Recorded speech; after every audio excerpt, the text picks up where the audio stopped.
have board members present here tonight. Steve Brown, Nick Coloni, myself, Dana Powers, Lisa Hines. Board members present remotely is Jack Nicolai. We have 0 board members absent and administration here physically. We have Patty Fitzgerald, Brian Sandberg, Judy Marachkowski, and Susan Jarvis and Dr. Valenza.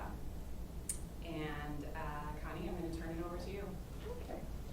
So what I'm going to be sharing with you today is essentially the presentation that we sent out to parents talking about what our proposal was for our students. And what was that? Oh.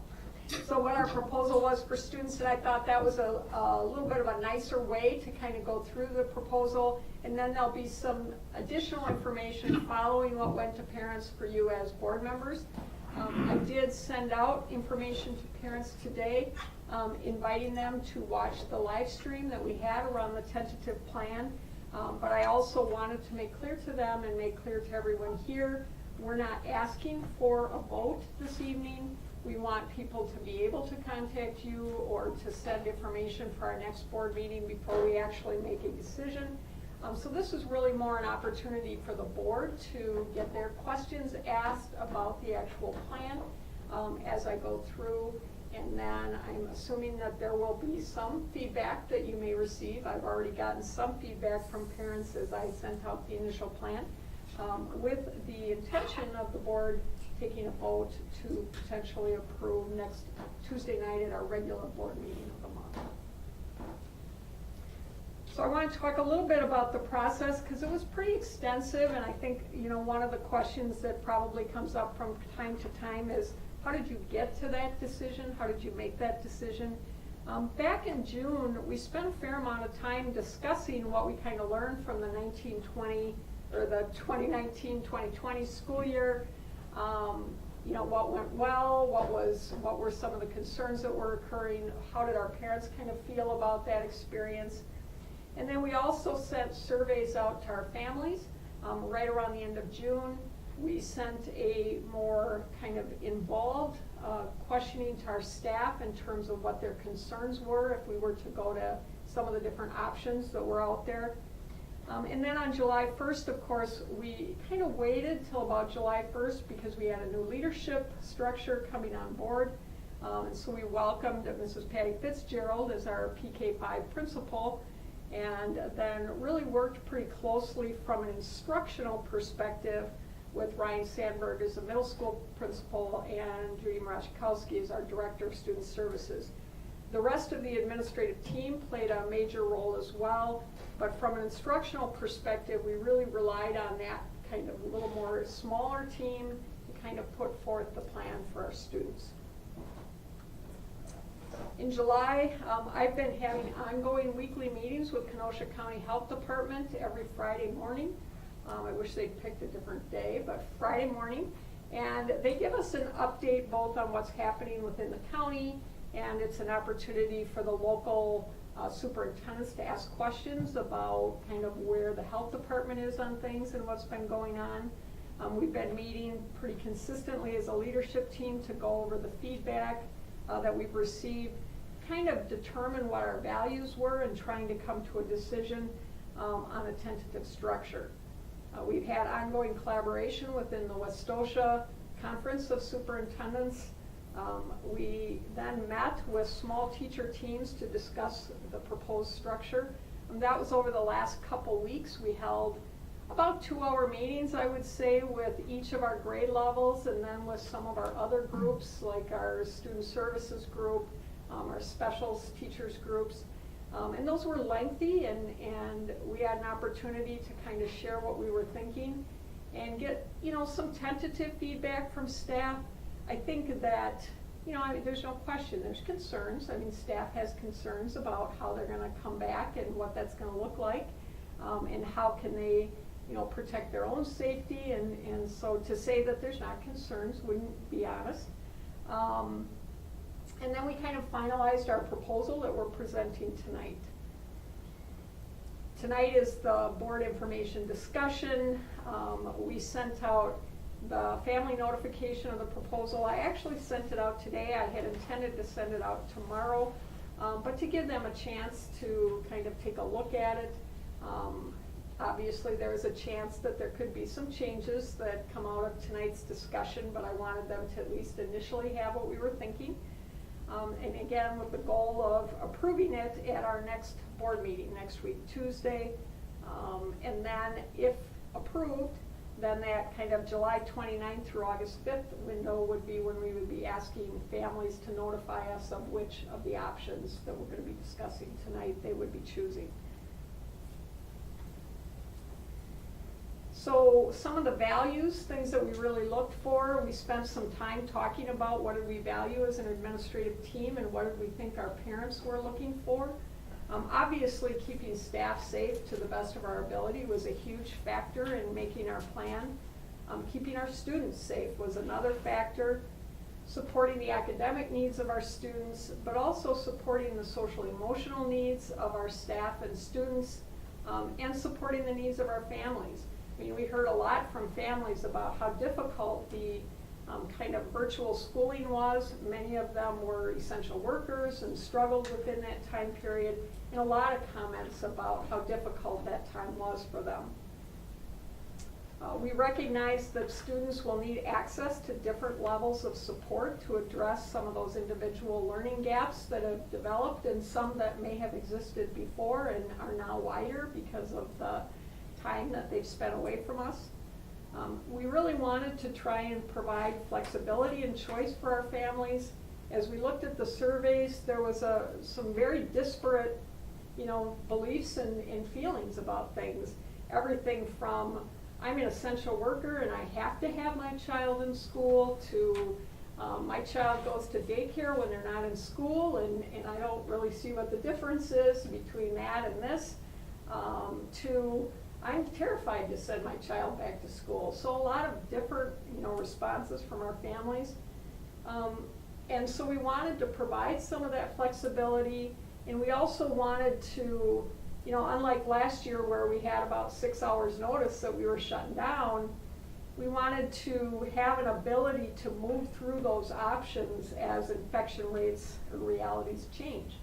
So in other words, we know that we may start out this way and a month later it may change. Obviously, we're subject to any governmental agency orders or the Kenosha County Health Department making a decision that would impact how we deliver instruction.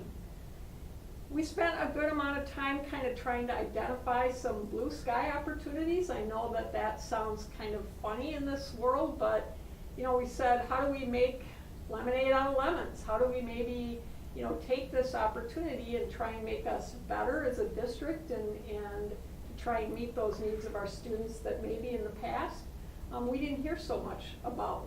Certainly now we're hearing more about what some of the concerns are with students.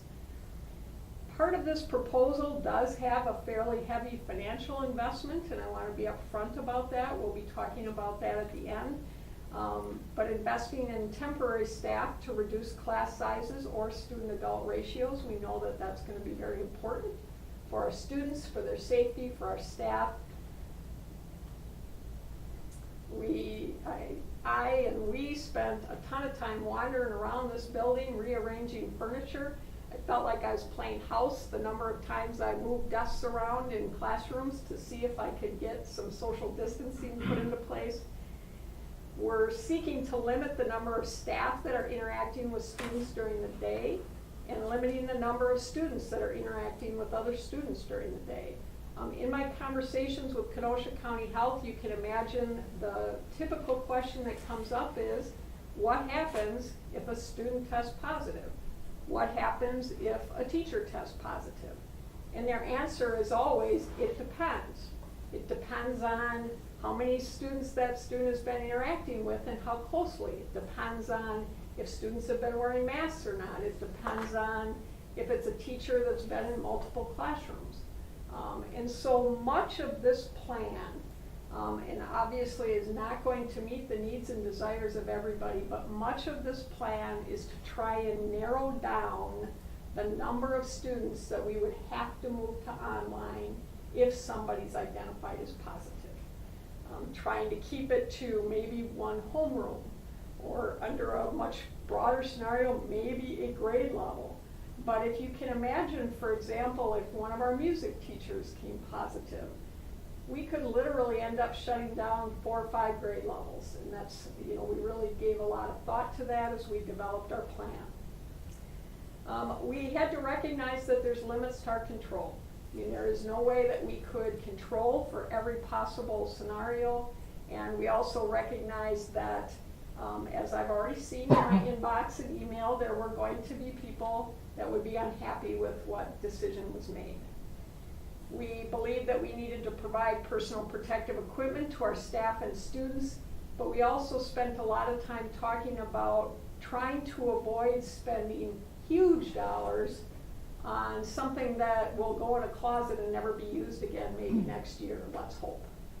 And so trying to have conversations around that.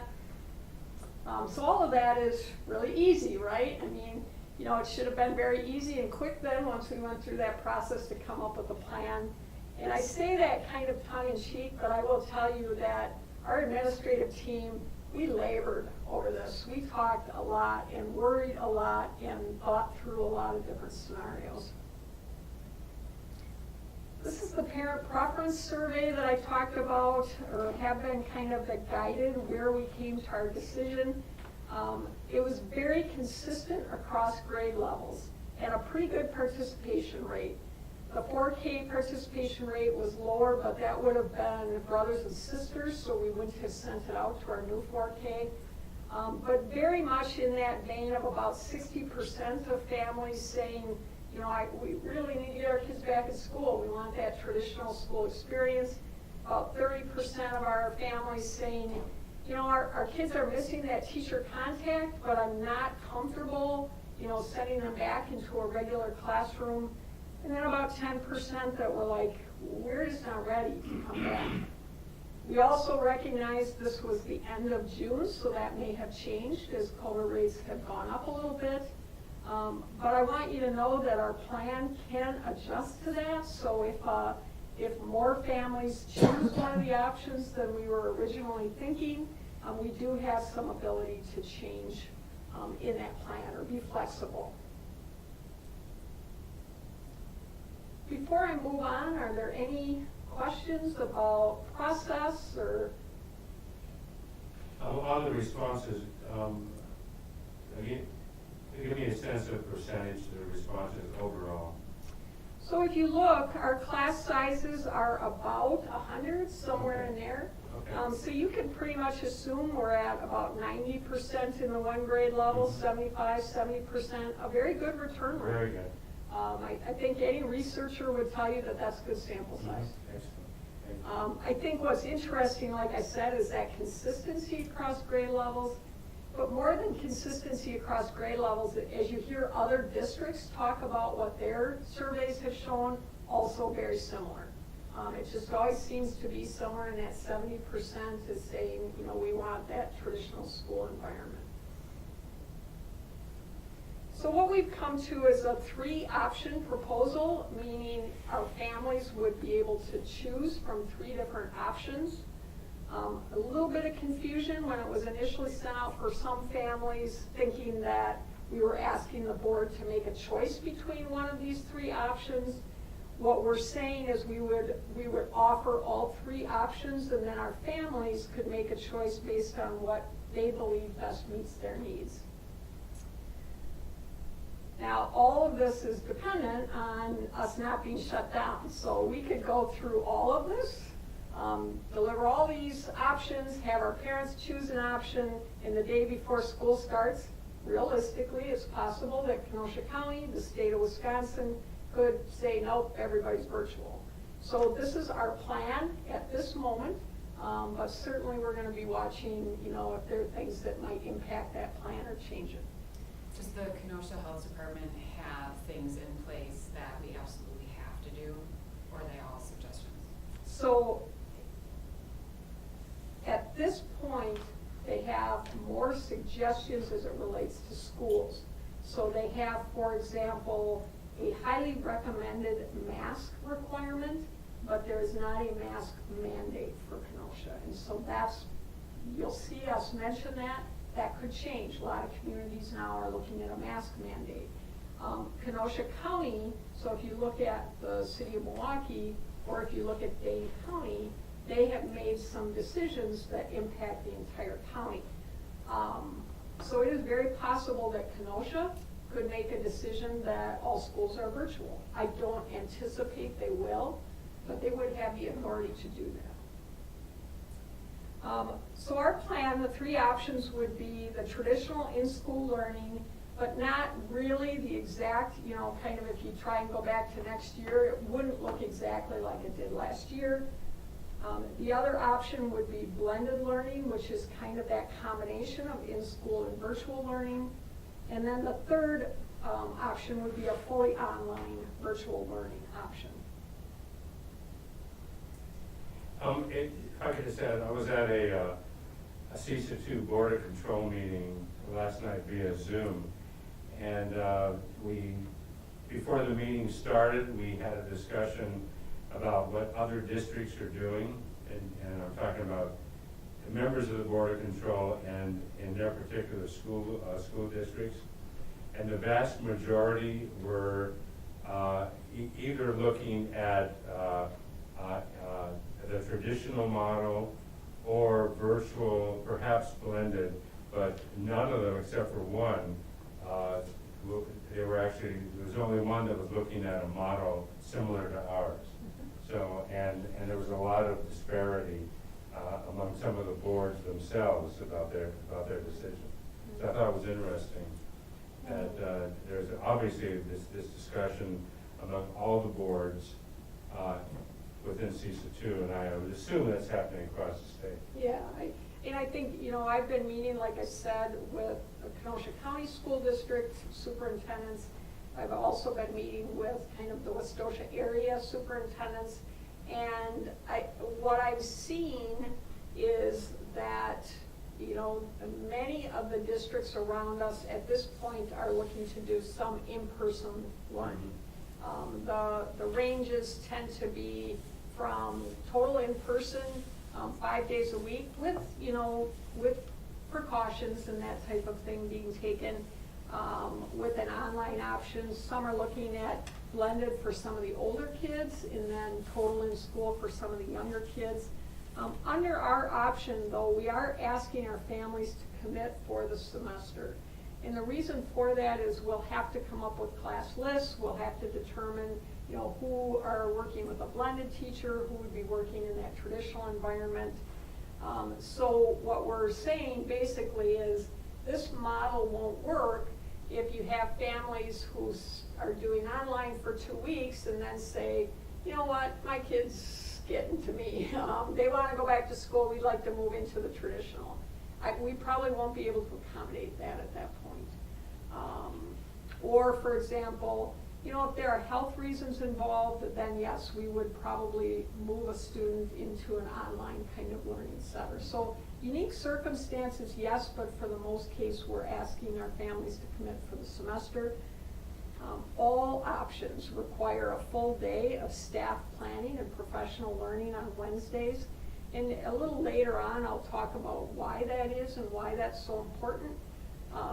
We're calling them virtual wayfaring Wednesdays. Would be engaging our students in online student-directed, but more enrichment or remediation activities. So in other words, on Wednesday, our students would not be interacting directly with their teachers on that Wednesday. There would be activities for students to complete or do or participate in, but they'd be more of an enrichment nature or potentially with some direction from the teacher to the parent, remediation if the student needs extra practice or things like that in a particular area. So throughout these options, there are situations where masks may be mandatory based on the activity or the option choice. So we'll talk about how the traditional model does require masks being worn, unless the student has a medical exemption. So for example, some of our students with disabilities or with health issues may medically be unable to wear a mask. So starting out with 4K though, because they are a little unique, they will only have 2 options, because presently they go for slightly less than a half day, 5 days a week. It doesn't work real well with the half days because, as you can imagine, trying to get them onto transportation, sterilizing the buses in between, getting them on, getting them off, sterilizing the buses, sterilizing the classroom again, and so that movement in and out in that short period of time does not work real well to try and provide kind of those safety features that we want to provide for our students. So what we're recommending in that case for our 4K is that our online or our on-site students would attend 2 full days a week.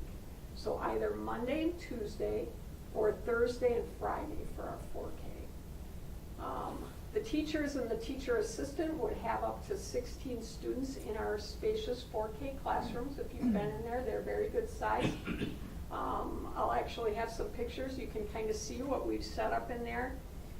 The teachers will be placing the students into play groups of 4 to 5 students because we recognize you're not going to put 4-year-olds at tables and they're not going to sit there all day. We recognize that that's not going to be the case.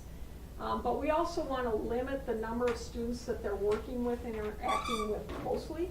So we'd be putting them in kind of play groups so that if we do have a case where a student tests positive, you know kind of who the group of students are that would have most closely interacted with that student. Masks would be mandatory when traveling through the building or in close play groups when they're working real closely with other kids, but not necessarily when they're engaged in instruction within the classroom. We know that 4K students have difficulty keeping on masks, and even if they do have them on, are they actually being protective under those scenarios? It's hard to tell. But we do believe when they're working, like when they're playing closely in the classroom in a smaller corner, for example, or play area, that we would at least like to work with our students and teach them how to wear masks and the importance of wearing masks, but recognize that it's probably not realistic with our 4Kers that they're wearing masks all day. So you can see a very nice big classroom, certainly more spread out than they would be in the past, with students kind of sitting at the end of each table. A lot of the different things that are now in those rooms probably being moved out, so there's a little more room. But also recognizing we're not going to have a stripped bare classroom for our 4Kers, that there's nothing to play with or nothing to work with in there.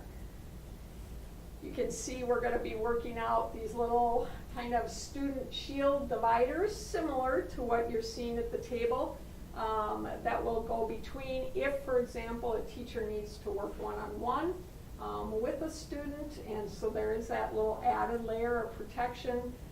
Or if you have 2 students that are working together, so imagine students playing a game, not quite in the world of the past, but having the shield in between, but being able to see back and forth and work on something together. Our 5K traditional would also attend 4 full days per week. And also in this 5K classroom, there would be a teacher assistant as well. So although the classroom in our kindergarten classrooms are huge. There would be 20 students up to, probably more like 18, but up to. But there would also be a teacher and a teacher assistant in the room to help kind of work with individual groups of kids during that time. Again, placing students into play groups. And again, masks would be mandatory when traveling throughout the building or in play groups, but not necessarily when they're sitting at the desk getting instruction for our 5Kers. You can see there's a classroom there, quite a lot bigger, certainly space in between the students, but still appropriate for a 5K-er. It doesn't look like a totally sterile environment. Again, with the desk shields in between, what they're working at the tables. But then the larger group of students are 1st grade through 5th grade traditional classrooms. Again, 4 days on site with the virtual Wayfaring Wednesdays. Classroom sizes will be about 16, could go to 20 in very unique circumstances because of the way in which our numbers are. The vast majority of them are 16 or less. If we do go above 16, we have a couple rooms where those classrooms would be in. So for example, this library could become a classroom if we had to have like 19 or 20 students in a classroom.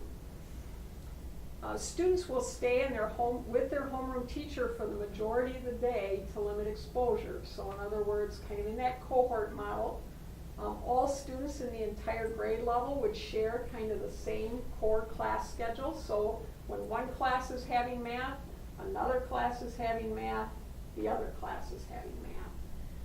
Maths would be mandatory in the traditional setting unless there's a medical exemption for students starting at the first grade.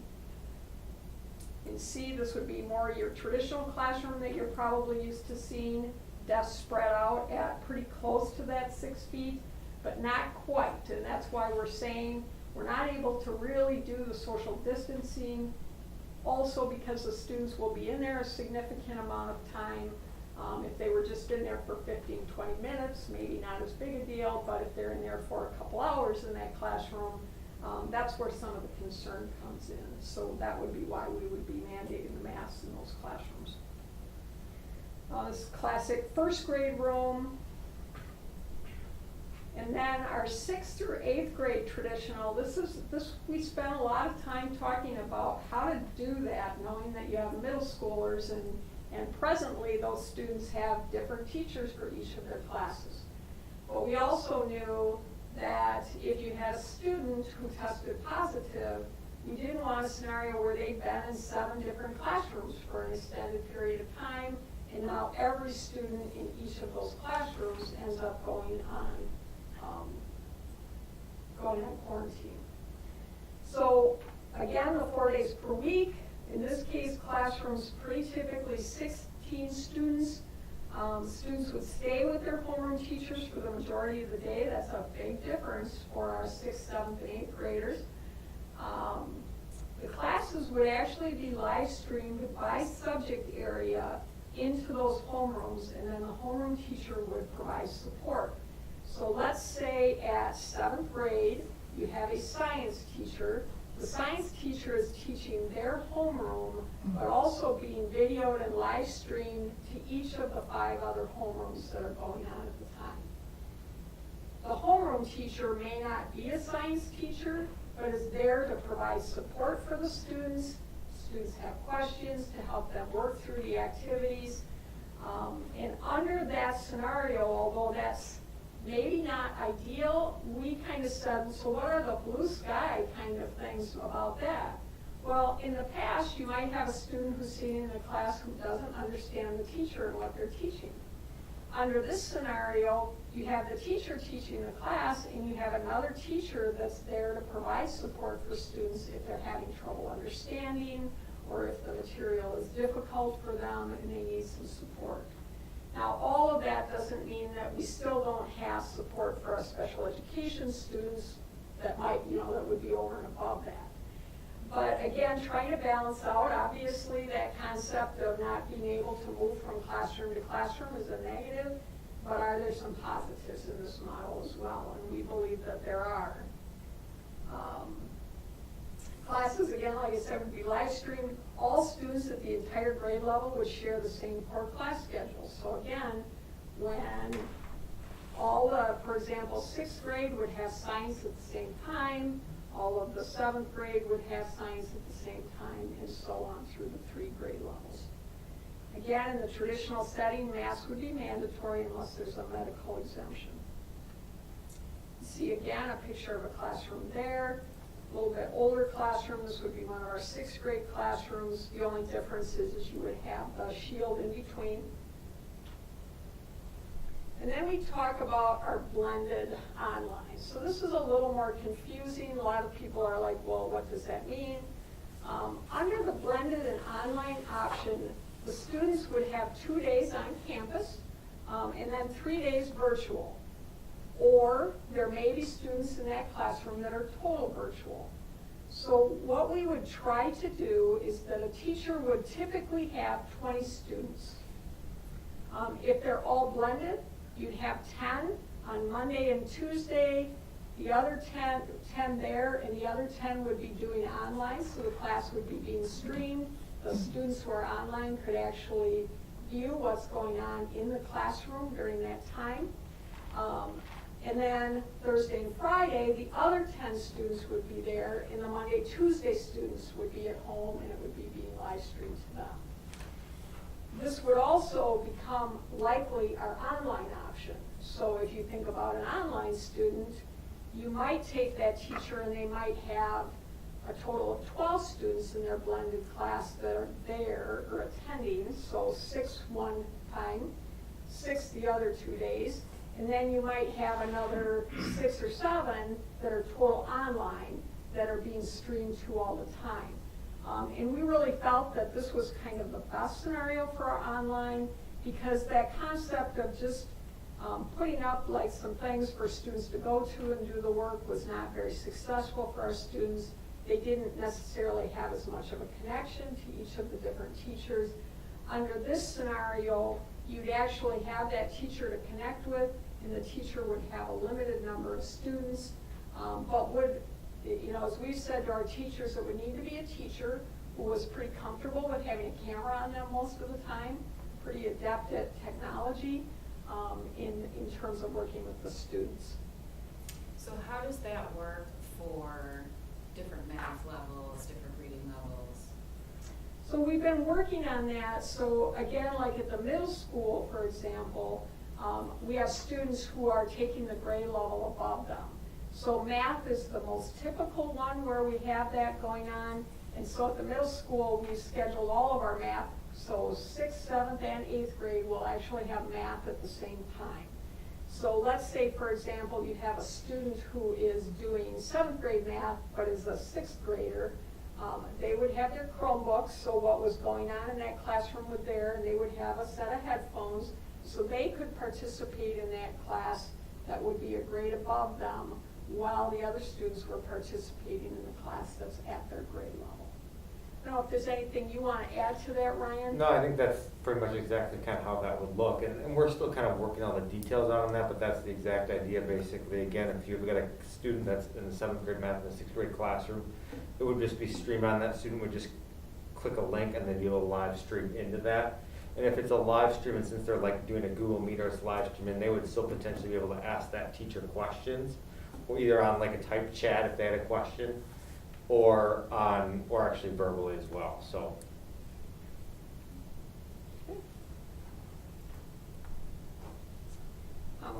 If a family chooses the blended option, we would be doing our best to make sure that families were on the same schedule so that their children would all go on the same 2 days.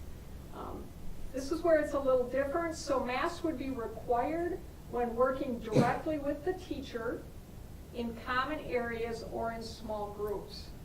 But this is an area where masks would be highly recommended at all times. Again, that Kenosha County language, but may be removed when seated at the desk for direct instruction or quiet practice. But the caveat, unless the health department would mandate masks at all times. But so a little different. So one of the things we know about transmission is that when people are talking or expressing themselves or coming in close or working together with someone, there's much more risk for transmission. But if they're sitting at a desk and the teacher is teaching and there's not a lot of give and take, or they're working on quiet seat work, under this situation in the blended, students would be able to remove their mask then. So again, you can see the blended classroom much more spread out, much more wide open. We're able to achieve those much smaller class size numbers because of them being here 2 days per week as opposed to them being here the full 5 days per week. There are many districts that are going with the blended option for all of their older kids. And again, the reason for that is because it does allow you to reduce your class sizes significantly and create more space in between the students. You can see a blended classroom there. This would be an example of a blended kindergarten. Okay, so again, much more space, much fewer numbers of students that you're working with. And then, of course, we have the full virtual option. Students would learn 100% at home. A teacher will be assigned to facilitate and be available for questions. In most cases, the teacher will be working with blended students also, along with the online students. Some of it depends on our numbers. So let's say, for example, in a class or a grade level, we have 20 students who want to do online. Then we likely would assign just one teacher to do all online. But if you have a scenario where you might have 10 kids who want to do total online and another 10 kids who want to do blended, then you would mix those groups together that way. So a little bit depends on our numbers of students who choose the different options. A teacher will be assigned to facilitate and be available. Like I said, in most cases, it will be with blended students. The lessons then would be recorded or live streamed. So virtual learners essentially are receiving the same instruction as the in-person learners. Now, in many cases, it'll be recorded because we'll probably use, I think it's YouTube videos. And so within a short amount of time, the student at home will be able to see exactly and watch exactly what's going on in the classroom. And I think the helpful part about that is some of our complete homeschool students or ones who want complete virtual, there may be multiple children in the family, so it gets very difficult to have that direct, where if you've got a couple kids to try and provide them support if it's all running at the same time. Is there enough bandwidth in this building to accomplish that? I'm getting a nod. Yes. Okay, so every single teacher is uploading to YouTube and nothing's gonna crash? Well, not every single teacher. So like at the first grade level, second grade, third grade, those levels, likely only 1 or 2 per grade level will be doing that. And each individual teacher, are they gonna have their own YouTube channel then? Dan, do you want to talk a little bit about how that will likely be set up? They wouldn't, yes, they would have their own YouTube channel, however, the links would not be public. The links would be shared with the students via a document Okay. that is privy just to students that have the right permissions to get to the links. And then ultimately, the teacher would have the ability, if someone were to get in there that shouldn't be in there, to push them out of that channel? If we use the Google Meet aspect, yes. If they're just clicking on a link to watch a YouTube video, if the Right. link is clicked, it's a video. Sure. Okay, because I know some parents' concern was having people that have no business being in that Sure. classroom. Right, and so that's why every effort would be made to share the links only with those that have the correct permissions. There is a second level we could take with YouTube to actually make each channel specific. Okay. And that's up for discussion. We could certainly do a double layer there. Okay. But our initial discussions, we thought if we at least make the links only privy to the kids that need it. Well, and the teachers would have to take some level of attendance anyway, so it could be, right, yes. And in most cases, the camera would be on the teacher and what the teacher is teaching, not necessarily on all of the engagement that's going on within the classroom. So before I move on to some of the others, are there any questions just about the 3 individual options? There's a lot of kind of other topics we'll go through, like how will we be handling specials? How will we be handling those types of things? But I just wanted the kind of general concept. Are there questions on those? So we have laptops for 3rd grade through 8th grade. So we have laptops for 1-to-1 from 4th grade through 8th grade. For within the classrooms, we have additional ones for students to be using. So like our blended students would have to have access to one. And then similar to what we did, when we went total online, is we worked with our families to see if they had access to something at home, and if they did not, we got a device into their hands. So, Is that accurate? And internet, I know there was concerns of certain families that may not have the internet access. So my sense would be we would try and help out under that scenario, but if you're choosing the online option, I guess if you are really struggling with internet options, you would have to give some thought to if that was the best option. I'm not saying there's nothing to provide support for that, and there certainly were some programs the last time around. I'm assuming as you look at many districts who are doing total online, that many of those will continue.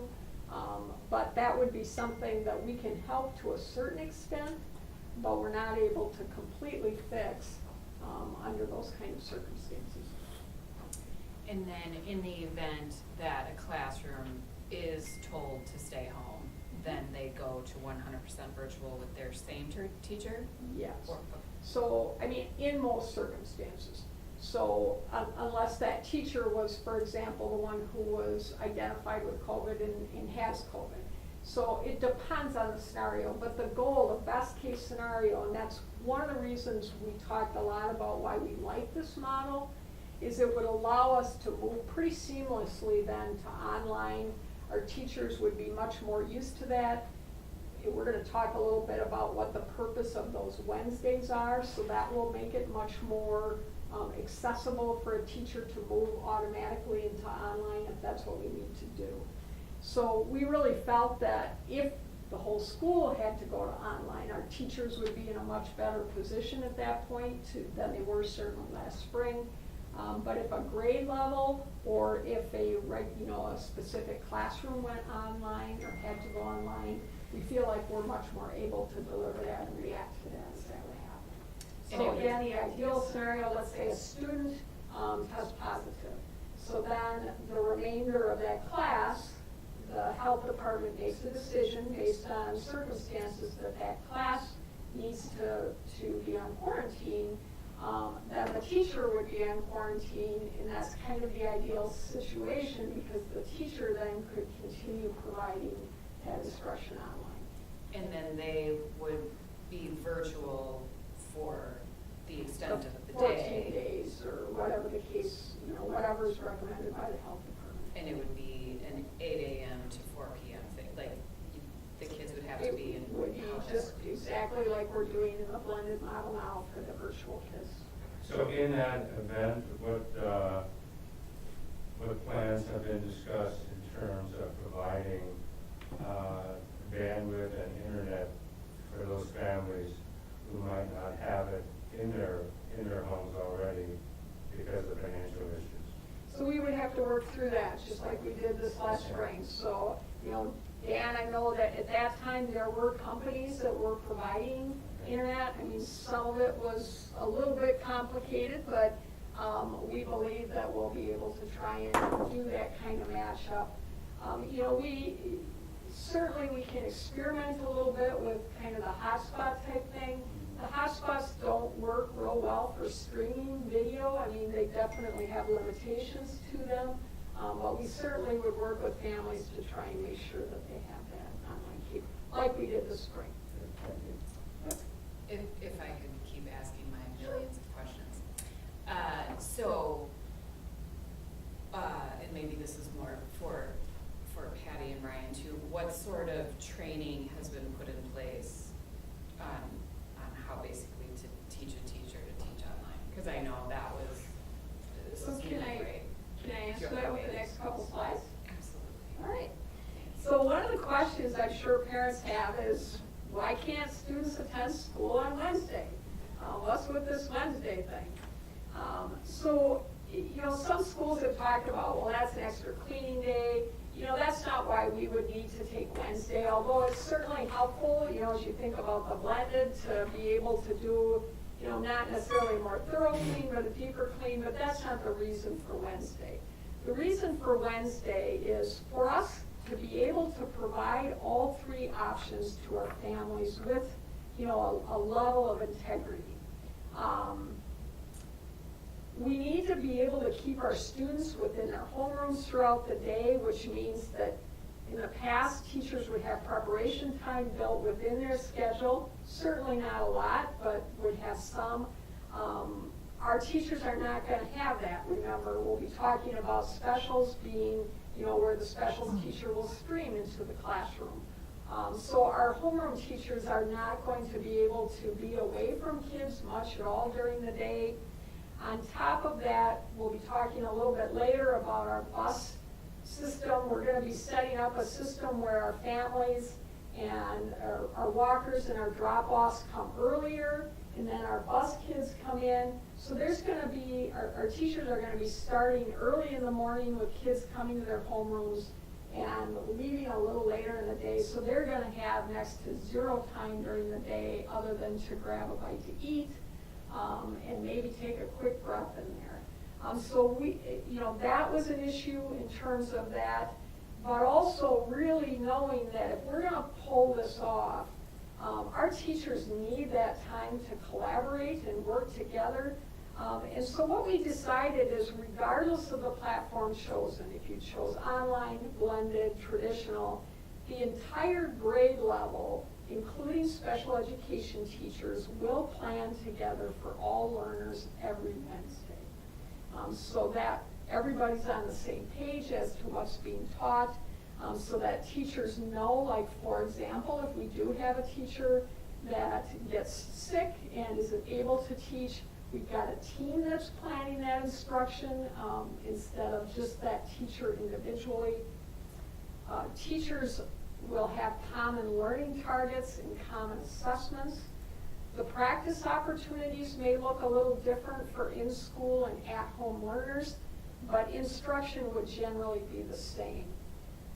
If you take a look at, for example, what our days would look like, the Wednesday prior to a Monday, they would work all day and they would plan out what is that explicit direct instruction of which concepts and which skills will take place on Monday. Which in-class, what are those in-class activities? How do we modify those for the students who are online? Again, on Tuesday, you can see that Wayfaring Virtual Wednesday when our teachers are working together. So with this, they're literally together planning out the same instruction for the week. So if I'm teaching online, I'm having a conversation with teachers who are teaching within the classroom, and we're all on the same page. And so if something happens to me, the team is now working together to support each other to deliver those lessons. And our online students and our blended students are getting the same, for the most part, same experience as our other kids. And so we really felt if we were going to try and limit exposure for our students by keeping our kids in homeroom, if we were going to try and meet the needs of our express needs of our parents, based on what they were looking for, to try and provide them flexibility, we needed that Wednesday to be in place. So Wednesday is planning, but Wednesday is also a day for professional learning. So as our teachers, and we've been very clear with teachers about Wednesday, our goal is not to pile up a bunch of things for our teachers to do on Wednesday, but our goal is to provide them with the support that they need. So as they share with us that they need support in developing online activities, they need support in assessment for online activities, or whatever the case may be, the reading program, those things would be something now that we have the ability to deliver for them. And I think we talked a lot about what, again, is the blue sky opportunity here. It's that time for teachers to really work together on those days to collaboratively plan and work in professional learning communities to try and meet the needs of all of our students. Judy, do you want to talk a little bit about the special education teacher within that kind of system? Absolutely. So we're going to be delivering a lot of professional development around co-planning to co-serve in a classroom. And so by the general education teacher and the special education teacher planning together, they're not just planning the curriculum, but they're planning the curriculum and instruction for the individual needs of the student.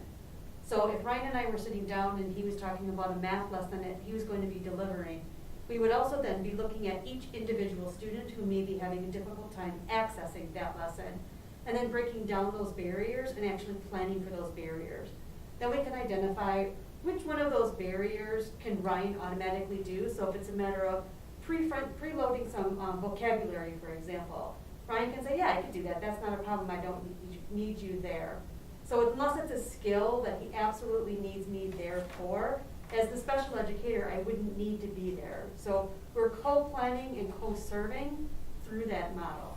And that allows our special education teacher, as Connie was saying, we're going to have 5 or 6 sections being taught at the exact same time. It allows that special education teacher more flexibility to go in and out, because each classroom teacher has already done the planning to meet the individual needs and remove the barriers for students.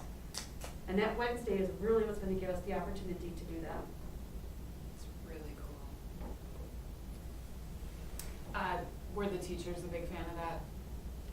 Yes, I'm assuming yes, so. that, you know, again, I'm gonna, you know, we were meeting with the teachers there was a lot of heavy content stuff that we were talking about in those meetings. So I'm not gonna say that they thought of every question they had, or that they, you know, had absorbed all of it as we were meeting them, but in general, the concept of being able to plan and work together to deliver instruction was very highly appreciated by staff. So we'll start kind of going through, there's a lot of what I call what about, and you know, parents have a ton of questions about what about recess, what about lunch, what is this going to look like?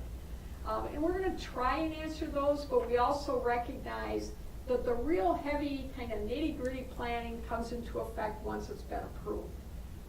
We didn't want to try and nail down every single detail, and then all of a sudden, you know, perhaps that you believe it's in the best interest of us to do something different. And so we were going to at least plan enough so that people had an understanding of what we were proposing, knowing that there would be a lot more kind of intricate planning that would take place once the plan was approved. So what about 4K through 5th grade recess?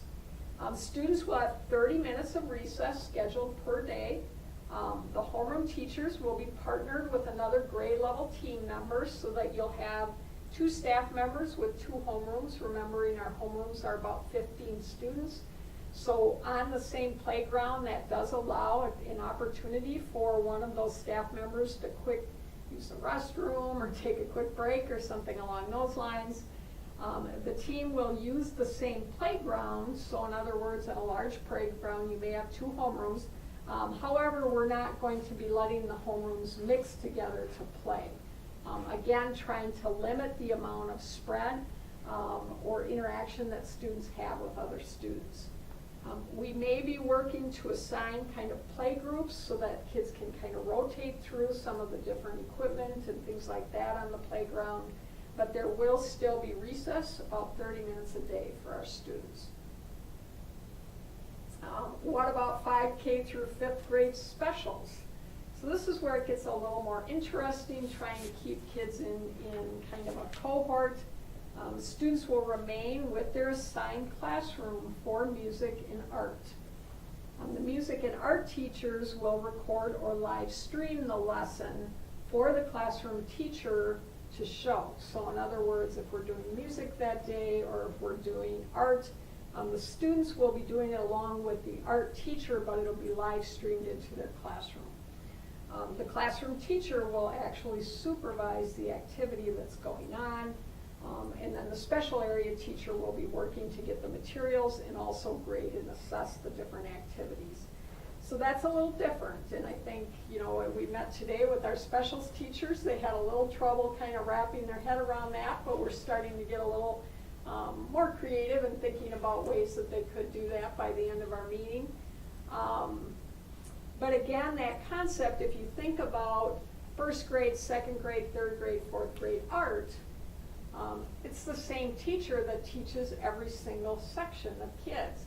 And so under the really difficult scenario, if our art teacher were to test positive, we literally may be in a position where we would have to move to online learning for 3 or 4 grade levels. And so we spent a lot of time talking about how do we prevent something like that from happening. We know our parents were very clear that they felt that they really needed to keep kids in school. But we also knew the realities of what I think our school district, probably more than many, of what happens when somebody tests positive and what the process looks like. Phi Ed is a little different. Students would participate in 2 30-minute gym periods per week. Gym will take place outside whenever possible, so very limited in terms of being inside, but they will have the gym teacher teaching gym. Most of the time they'll be outside. When students must be in the gym, kind of a little bit less physical activities will be created that allow for more social distancing and limit more risk around transmission. You can spread kids out pretty good in the big gyms, but we also recognize that any kind of real physical exertion does create more risk in terms of the amount of breath that's then transmitted into the air. Excuse me, Connie? Yeah. As a former band director, I'm concerned about the loss of the performance arts aspect of what's happening. So I've been trying to do some research from my end, and I came across a study that's, it's kind of disheartening. Are you familiar with the performing arts aerosol study? Yes. Yeah, it's, if you didn't have it, I was going to send it to you. It's, well, it's disappointing. I'm hoping you can do whatever you can to keep things flowing there. Yeah, so there are 2 types of activities that are very high risk. One of them is singing in any kind of a small space, because as you can imagine, when students sing, that there is a level of air that comes out and creates more potential for spread. And then playing certain instruments, obviously, is the same thing.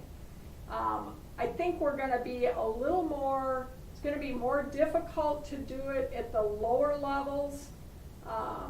But at the middle school level, we think we have some solutions to that. So I'll talk a little bit about middle school specials. Students would remain in their assigned classrooms for Spanish, art, and health. So those are, ones where, again, it would be live streamed. The homeroom teacher would actually be supervising while that's delivered by the teacher, that either recorded or live streamed into the classroom. The classroom teacher would supervise the activity, and again, the special area teacher will distribute the needed materials. Certainly challenging for our art, a little less challenging for Spanish and health, but again, somewhat challenging to do that. Physical education, we are able to work out that students will get 45-minute gym periods per week, 1 per blended class. So for those students who are going to hear the 2 days per week, would only get the 1. Again, gym will take place outside whenever possible. We're going to have to be creative, and kids may be cold during gym, or there may be times when it's raining outside where it's not going to be ideal. But we also believe that it's very important for our kids to have gyms. We're going to try and get them outside as much as possible. Again, when they have to be in the gym, working on some less physical activities, trying to spread them out.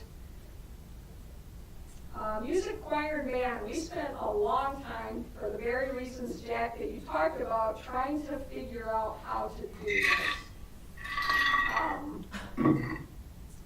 Students will be required, so this is different from in the past, this would be 6 through 8, will be required to take 2 45-minute periods of some music. Okay, so in the past, some students could opt out of taking music, but now they'll have to take, and that could be non-performance, so music appreciation. We're working on the choir thing. We may do a little bit of a combination between music appreciation and choir. And then band. Choir and band will take place outside whenever possible. So I kind of was joking with our band teacher. I said this would be a really good time to start marching band for kids. Marching band! If possible. We're looking into, and again, there's always a price that comes with this, but one of the things we have ordered are 2 of those really large carports. And if you think about our 6th and 7th grade, there's those nice little inserts between the wings. We're going to try and put those carports there so that our music you know, like if it's a hot day, could potentially meet outside underneath the carport. So we're working to find options as much as possible. We are intending to offer band for sure to our 6th, 7th, and 8th. We haven't quite figured out, you know, how that might work for 5th grade. But we're gonna do it, it's just gonna be outside, and when we can't go outside anymore, you know, let's hope this thing has changed a little bit, but that's our goal. Again, when students need to be inside, we'll be working on activities that allow for social distancing. Could be some music theory, could be some, you know, online types activities on Wednesdays when the students are not in school. So that would be kind of what those would look like. And then there's, so just a little bit about middle school in general. What we've kind of worked out is in the middle of the day, there'll be 3 periods, each 45 minutes long. And so if you think about one of those periods, 6th grade will be having lunch, 7th grade having lunch, 8th grade having lunch. The other 2 periods then, the student will either be in the homeroom doing like Spanish or health, and then the other 2 days would be doing gym, and then the same scenario with the day where they have the music. And so that will allow our teachers to have that 45-minute duty-free lunch, but also then allows students to have those different specials throughout that period. So very complicated. Any questions about specials at the middle school level? Okay. What about 4K through 5th grade lunch? Students may, as they have in the past, bring a lunch, or a school lunch will be available. So we'll still have our school lunch program. 4K lunch will be provided inside the teacher's classroom and will be monitored by the teacher and teacher assistant. The 5K through 5th grade students will remain with their homeroom, but travel to one of 3 areas. So north and south cafeteria and the intermediate gym. So we'll have tables set up where students will be 1 per table, facing the same direction, and supervised by someone other than their homeroom teacher. It might be the teacher assistant in some cases in their room. However, remembering that this will be an environment where there will be social distance, large room while students are eating. Students would sit though with their homeroom, so it wouldn't be a free-for-all in the cafeteria where kids sit wherever. Middle school lunch will, again, students may bring a lunch or school lunch. They'll actually eat inside their homeroom with their homeroom teacher. Lunch will be grab and go. In all of these cases, lunch will pretty much be grab and go. So that concept of having multiple choices, as much as students love that in the past, will not exist presently. It will probably be 1 choice per day for students, and it'll be basically in a packaged meal. It's possible it may still be hot because we do have an ability to do some of that, but it'll be kind of a grab and go packaged, taken back to your table to eat. Again, students sitting socially distant at their table and desk. And again, what are the positives of that? Well, we talked about how that homeroom period or that lunch, so remember it's about 45 minutes, might be a really good opportunity for the teacher who has their duty-free lunch at another time to engage with students around social emotional issues, or just chat or talk with them about how things are going, to try and create a little more of that kind of family, more relaxed atmosphere, even though obviously not ideal with students eating lunch within the classroom. We have encouraged our staff, if they want to take the students outside to eat their lunch, they can certainly do that. Again, trying to keep from kids in Phi-Ed and, you know, kind of that crossover from that perspective. What about daily school entry and dismissal procedures? So this is a big deal. I mean, if you think about Salem School, we have a lot of students that are coming in. Having large groups of students coming in through the door and then circulating in the hallway is probably not a good scenario. So what we're going to be asking our parents is that our student drop-offs and walkers would not be allowed into the building until 8 a.m. And this is going to be really important because in the past, and through no fault of their own, but we've had parents start dropping kids off at 7:45, 20 to 8, and we just can't provide supervision for kids when that happens. So what we're going to be doing is asking, but we're also, where parents are dropping off, we're not going to allow them to drop off. The kids will have to stay in the car till 8 o'clock. 8 o'clock, our walkers and drop-offs will start coming in the building. We will very likely do a temperature check on all of our students as they're coming in the building, and then students will go directly to their homeroom instead of like going to a large holding area like they did in the past. But this is where I talked about our teachers are just not going to have a lot of time to plan, to make copies, to deal with all the things that contribute to their art of teaching. Bus students will begin arriving at 8:15. Students will report directly to their homeroom after having the temperature check conducted. Student pickup and walkers will be dismissed starting at 3:15. And then bus students will remain in the homeroom or tutorial until 3:35. So you can see kind of that layering. Our pickup and drop-offs start earlier, end earlier. Our bus start a little later, end a little later. Who's going to be conducting the temperature checks? So we'll probably be looking at our teacher assistants, could be our teachers that don't necessarily have a homeroom class. We'll have multiple doors where that will be going on, but you know, anybody who's going to be available during that time period. I think one of the big questions is going to be, what will Salem be doing to keep our students safe? Excuse me. Actually, before you go on, okay, so I'm just playing through this whole temperature check thing. Let's say somebody has a temperature, then what happens? So then we would contact the school nurse or the health professional that may be in the office. It might be a CNA or a nurse's or assistant, teacher assistant, and then that student would be placed for working to develop what we call an isolation room. So this would be a room where the ventilation doesn't go into other areas. The parent would be contacted and the parent would have to come and pick up the student. I don't think it's like, I'm not sure exactly what it is. I think it's 100.08. Is that the kind of temp? I don't recall. It's not like it's 99.2.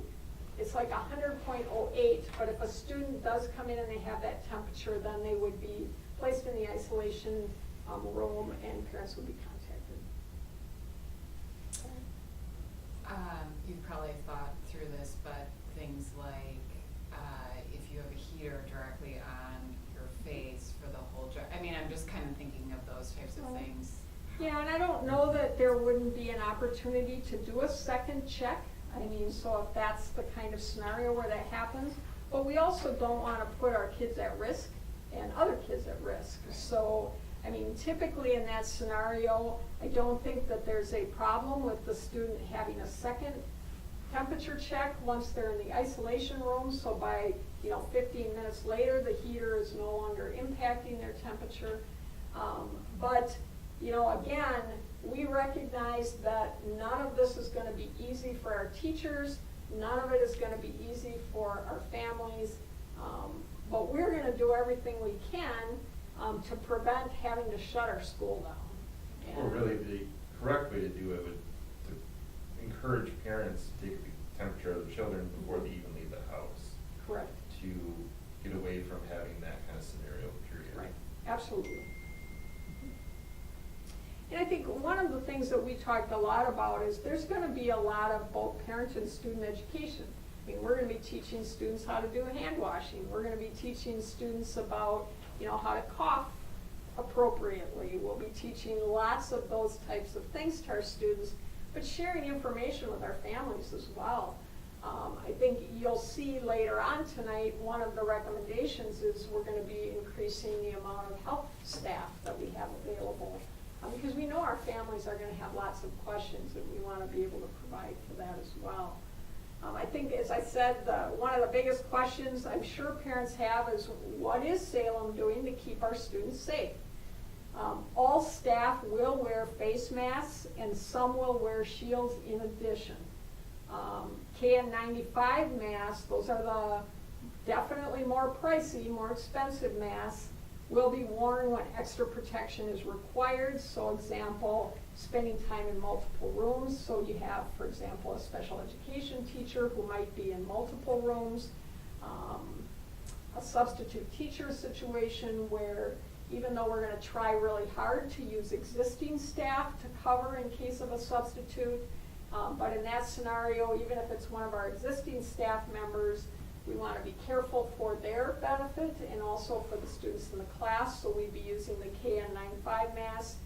If we have, there may be students that due to a disability or a medical condition are not able to wear masks, and might pose more of a danger based on their disability to a staff member that's working with them directly. Not because of the mask, but just because of that closeness in the particular disability that the student has. So we have that, and then classrooms will be equipped with multiple student desk shields. I kind of showed those in the different classes. And the staff member will have an adult desk shield available as well. If there's that need to work directly and closely with a student to provide that level of protection. Each student will be provided with a minimum of 3 reusable masks. Parents may choose to provide their own masks, certainly. Our masks will not be as exciting, probably, as many parents will be able to find for their children. Rooms will be cleared of additional items and furniture to accommodate distancing to the extent possible.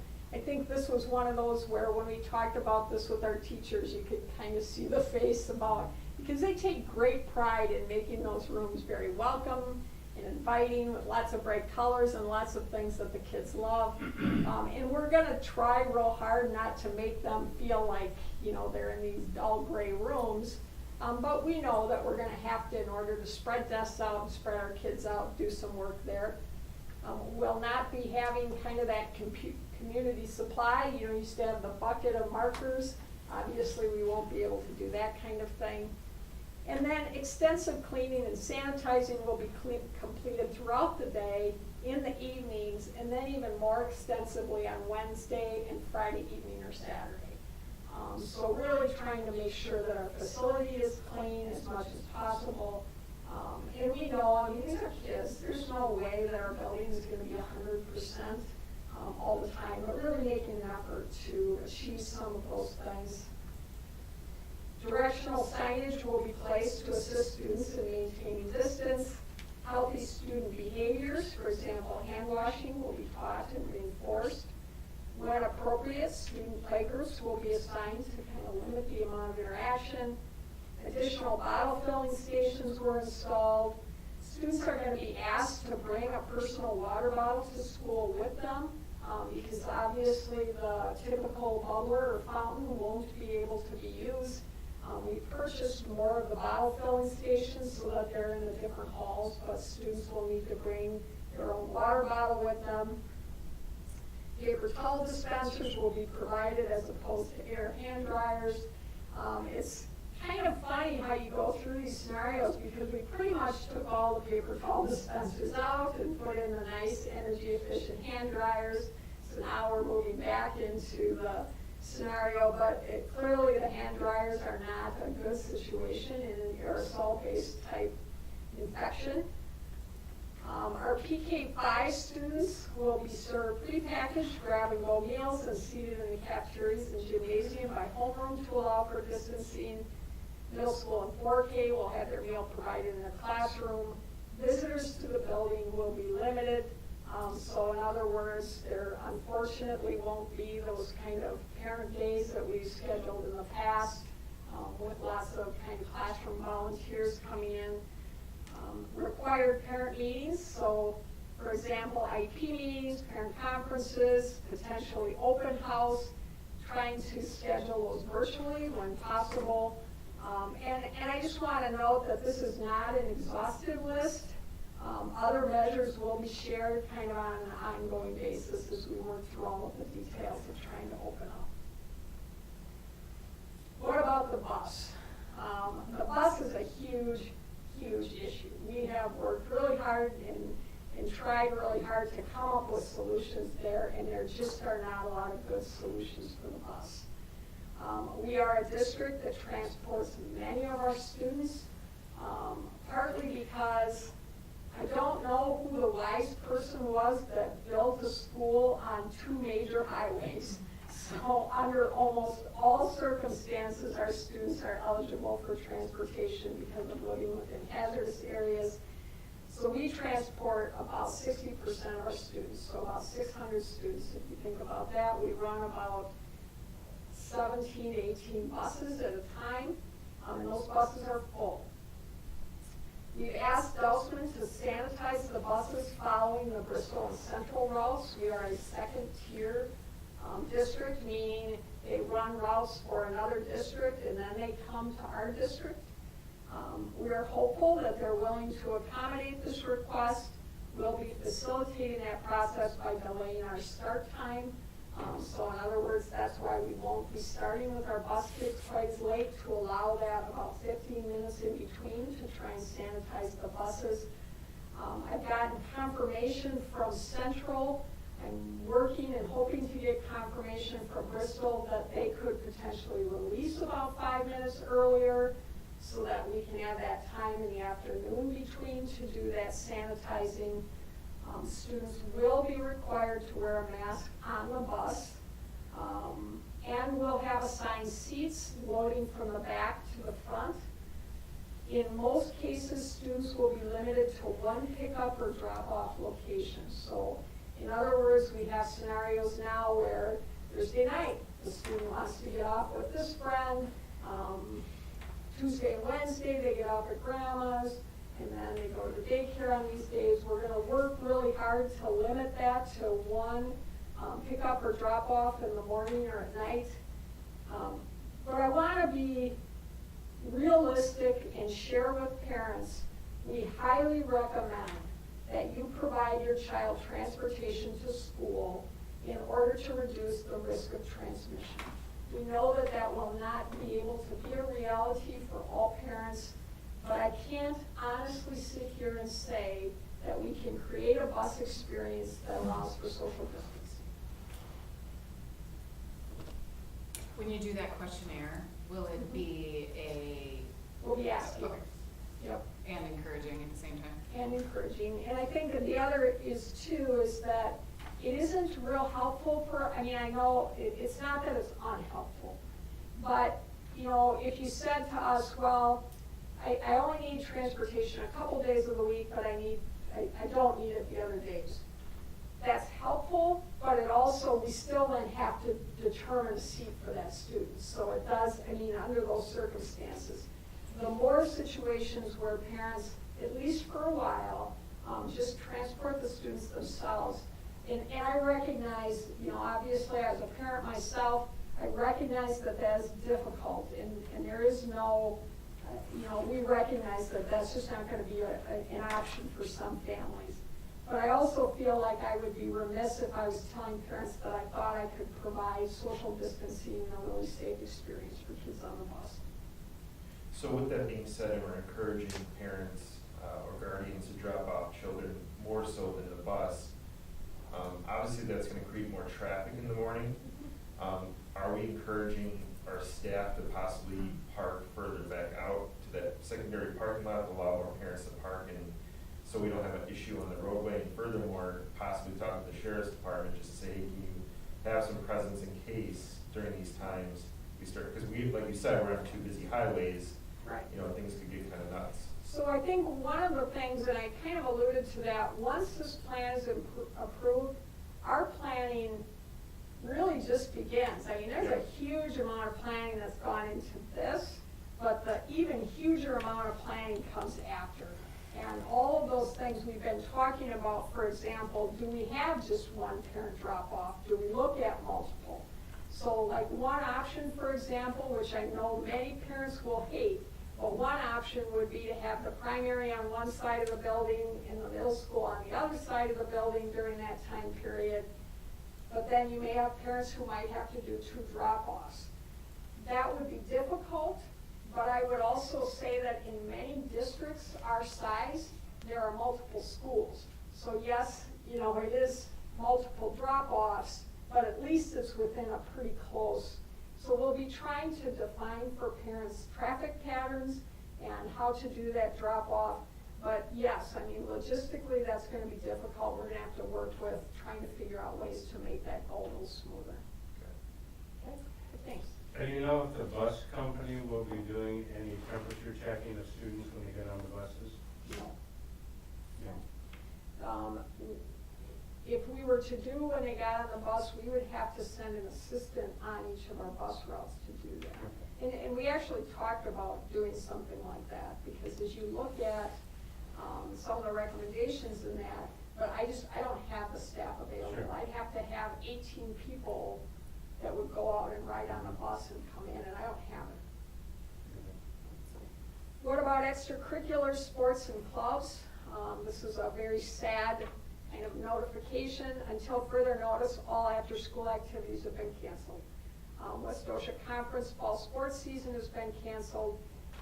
We're going to have to do everything we can to provide during the day and a quality education for our students. We can't do the after-school activities right now.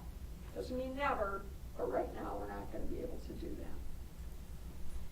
What about the calendar that was originally proposed and approved? Obviously, we had a lot of really good ideas about doing that early planning period so that our teachers could collaborate. That's not going to work anymore based on trying to stagger our students coming in the building and the fact that they'll have Wednesdays to do some of that collaboration. So what we're recommending that the board look at would be a first semester calendar change. We're hopeful that maybe by second semester things might look a little different. Hoping that things normalize. All previously scheduled professional development days have been moved to Wednesdays. So in our calendar where we maybe had a Friday professional development day or a Monday professional development day, we've tried to move that to Wednesday. You can see, and we've shared that, what we're recommending is a calendar that pretty much, you can see has those Wednesdays marked off, but there are no, with the exception of vacations, obviously we're not going to make our students come in on Thanksgiving Friday, but shifting those into that Wednesday window. And I talked about this a little bit already. What if a student or staff member tests positive? I shared it depends. Again, we'll be following the recommendation of the health department. We don't make those decisions our own when that situation comes up. As you recall from the last time we went through this situation, the health department basically guided us and told us what we needed to do. But I do want to point out that the primary reason for limiting the number of adults that our students interact with and the number of students is to reduce the number of individuals who would need to be quarantined if someone were to test positive. Depending on who and how many individuals test positive, we'll seek to minimize the number on quarantine. Could be a homeroom, a grade level, or other cohort. According to the health department, and this is their words, they will inquire a series of questions, but one of the questions will be the consistency of mask use in making a decision to quarantine students or shift large sections of the school to online. And so this was one of the compelling reasons that we had. We certainly know that families have mixed feelings about wearing masks. All of our efforts to try and limit the number of students that would be forced to go on online are for naught if the decision is made because our students were not wearing masks, that now we've got to quarantine a much larger group. And she made it, and I can't predict the future, but she made it very clear that if we had pretty widespread non-mask use, that it would significantly widen the number of students that would need to be placed on online. So that was the major driving reason behind our decision related to masks. Final whatabouts. We recognize that this is only a start to answering questions. Once the Salem School Board has approved our reopening structure, hopefully at the July 28th regular board meeting, we will be working diligently to provide more information to our families. If approved, please watch for an important request about your preferred options coming soon. So I thought I'd give you a little intermission slide there. Any questions about the proposal? That was pretty detailed. You talked about the grab and go as far as the food. What impact overall is that could have on our budget in terms of our contract with food services? So let me go into the next section after I ask these questions, because the next section is all about financial considerations. Okay, fine. So, Okay, thank you. yep.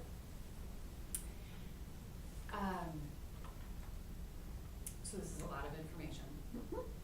knowing that the parents will also get this amount of information. What has me concerned for you guys is that semester commitment.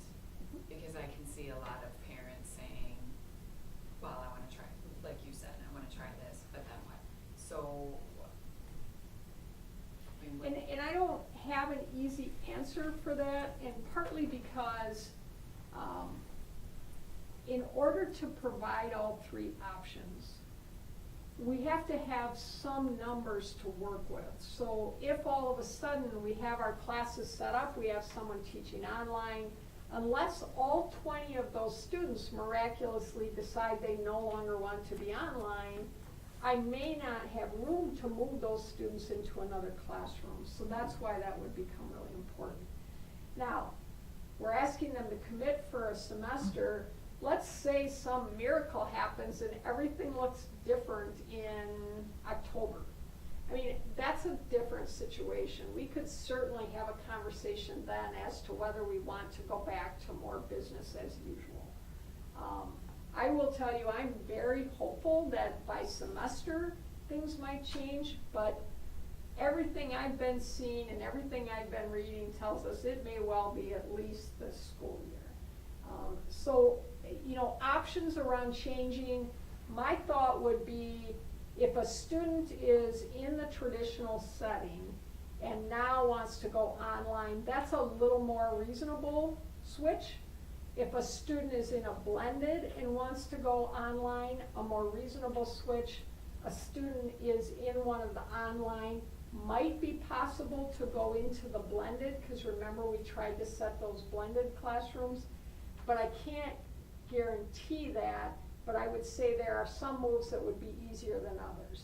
What I see very unlikely happening while we're going through this would be a student who's total online and then wants to go into the 4 days a week. So I would recommend that parents really choose those options carefully.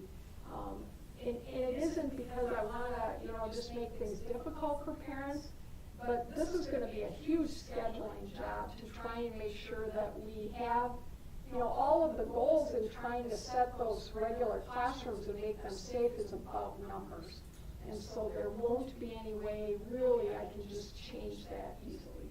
Well, furthermore, there's a flow to this once it gets going. There's gonna be, you know, and to disrupt that flow as it's happening could be, you know, yeah. You know, and again, I understand, it's just, you know, again, there's trade-offs. I mean, you know, one trade-off would be we just choose one model.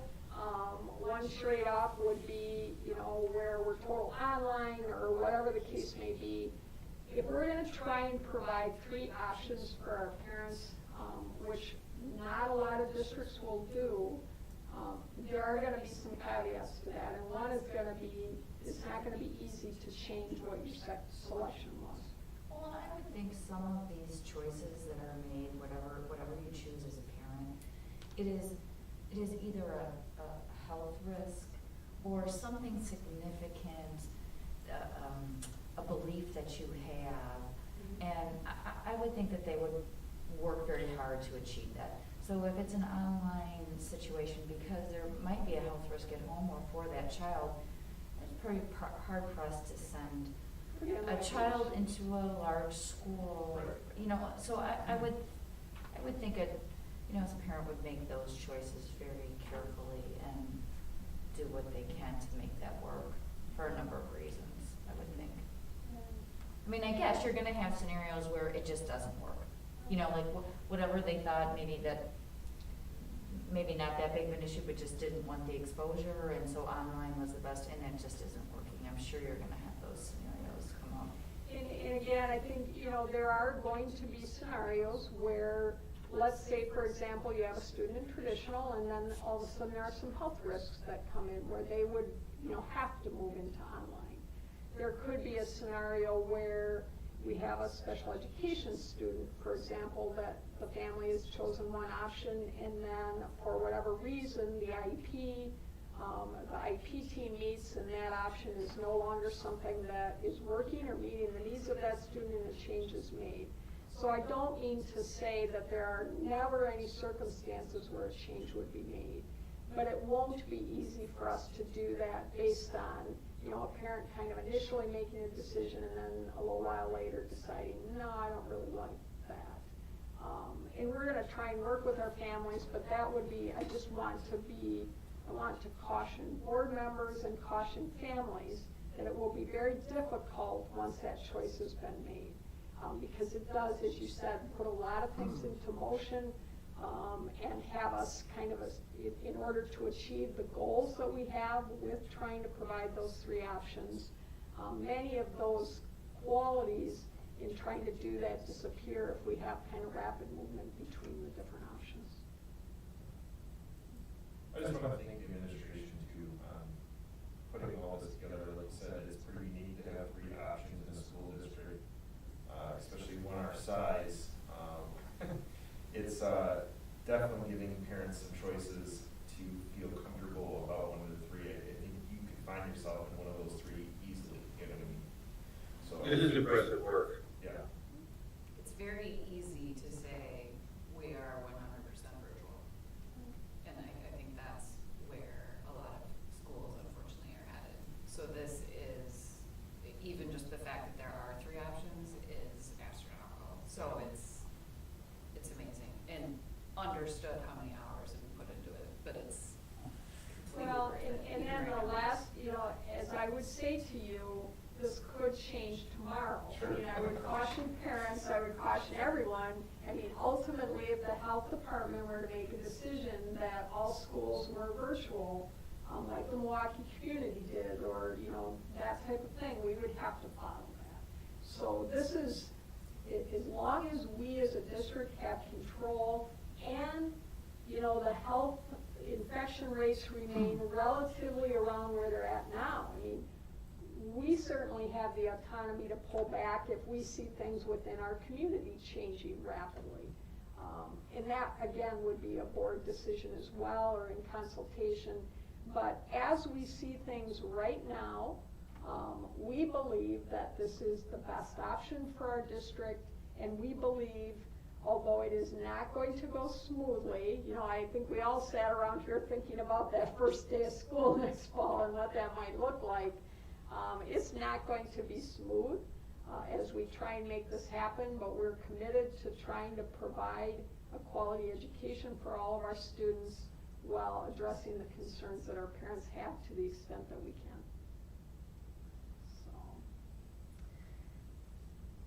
Dun, da, da, da. Cost. Okay, this is definitely a factor in trying to make this happen. So additional equipment cost is a big one. Personal protective equipment is not cheap. Things like touchless faucets, towel dispensers, masks, face shields, desk shields, cleaning supplies, touchless thermometers, pouches for students to individually have their things. We believe, and it will probably increase from there, but we're probably looking at least an additional $60,000 to do that. going one-to-one down through 4th grade, there's a cost to that.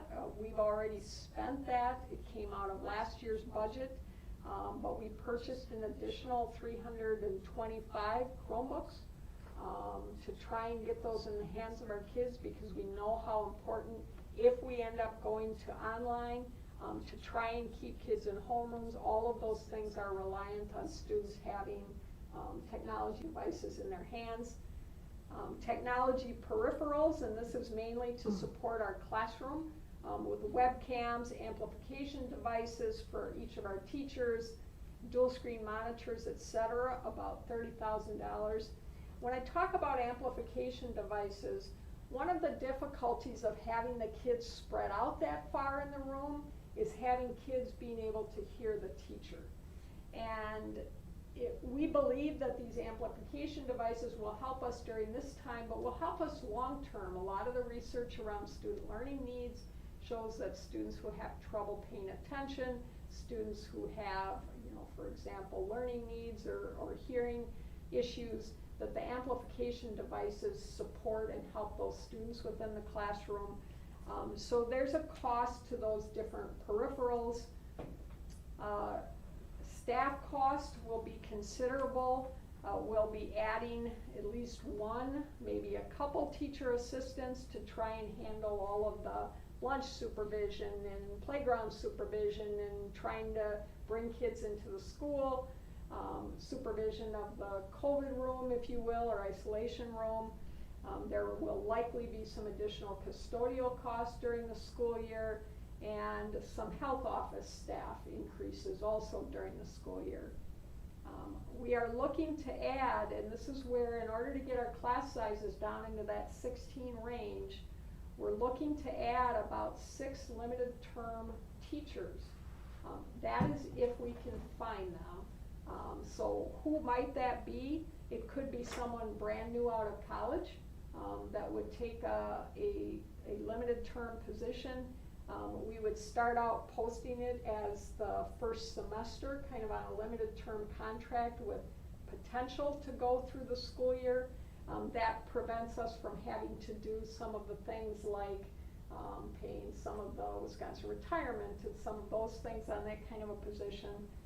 It could be, like I said, a brand new person right out of college, but the beauty part of that, and I was thinking about, so I started thinking kind of grand, we really ought to start a teacher college, because imagine a scenario of a brand new teacher being able to work 1 full day a week with 5 experienced mentors around planning and talking about what's going on in the classroom and that kind of thing.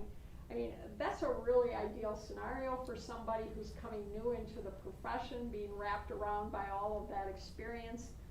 Or it could be potentially somebody who is retired and is looking for something that's just kind of a short-term position.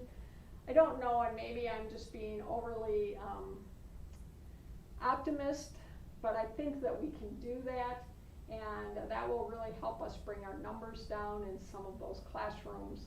And so that will be one of the things, but you can see obviously depending on if it's first semester or if it's for the full year, there'll be some cost there. So what does that mean? We believe, and this might be, we think is a reasonable estimate. We believe that it's probably going to be about an additional $350,000 to about $490,000. So almost close to $500,000 to pull this plan off if it's all year. But we also want to mention there is some additional revenue. There's that federal grant that we got, that schools got, which is about $120,000. We believe that there will be some more. If you're looking at, like, for example, the second stimulus, they're really talking about schools and that kind of process. So we're hopeful, but I haven't included that, but I think that sounds really promising to me.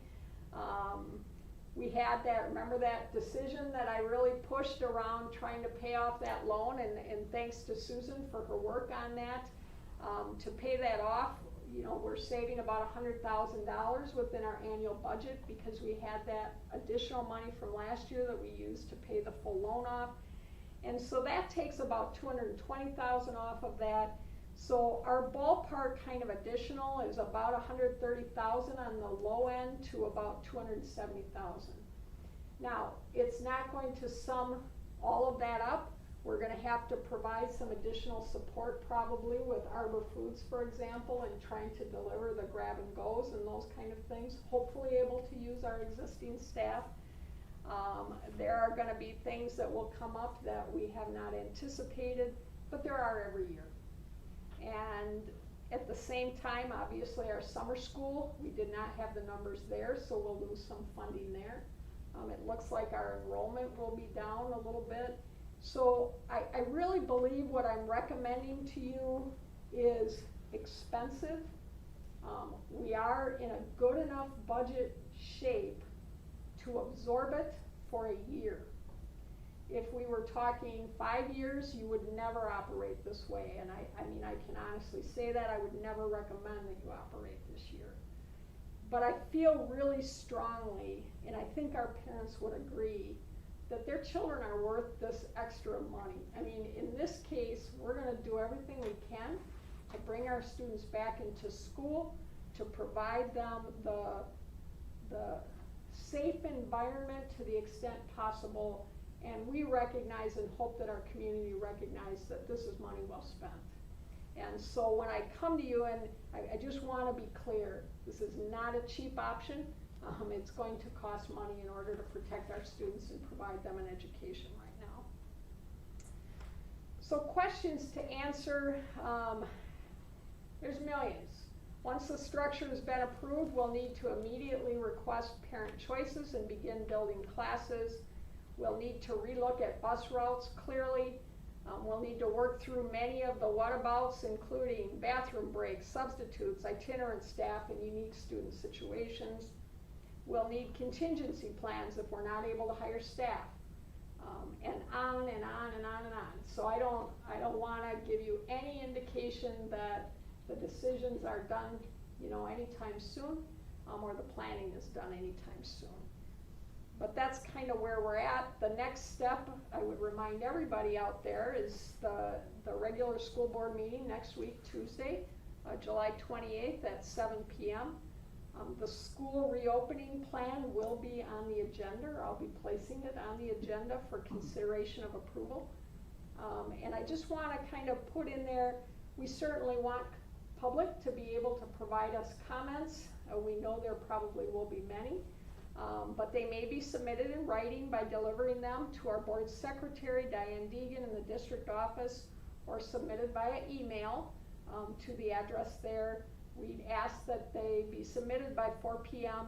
on that evening so that we're able to provide them to board members in anticipation of that meeting. So that's all I have. I know I've been talking a long, long time, but questions that I can help answer. This was amazing. You just have to wait for the input. Yeah, I'm expecting a lot of input to come in, but this is great. I'm almost a little afraid to check my email right now. Yeah, don't. Because the reply on those emails that went out to parents comes directly to me, so. You lucky duck. And I've noticed that there are still 92 people who are watching the YouTube right now, so that's good. So much work went into this. I'm very impressed. I'm sure there were a few of us on the administrative team that have not been sleeping really well lately. You can't tell. Yeah. The bags. Great. All right. Okay. Okay, I move to close the meeting at 7:45 p.m. Second. All those in favor? Aye. Oh, thank you, Jack. Steve? Aye. Aye. Great. We are adjourned. Right, and thank you, everyone. Thank you for all your wonderful. Thank you. Thank you. I do this whole meeting without my glasses because I